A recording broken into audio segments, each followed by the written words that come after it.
നിന്നെ പോലെ കുറെ എണ്ണത്തിന് ഞാൻ കണ്ടിട്ടുണ്ട്. ഇങ്ങോട്ട് വില ഇറക്കരുത്. ചൽ പൈസ നിക്കാൽ, പൈസ നിക്കാൽ.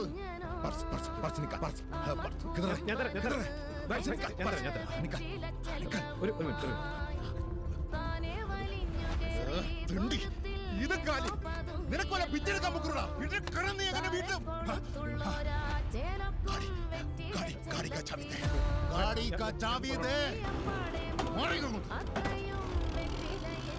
സമ്പാദിക്കണം, സമ്പാദിക്കും. കഥ കേട്ട് മെല്ലെ മിഴി പോട്ട് മാറി ചൂടിൽ ഉറങ്ങ് ഉറങ്ങ് തന്റെ പലിശ മുതൽ തളരാതെ ഖീറ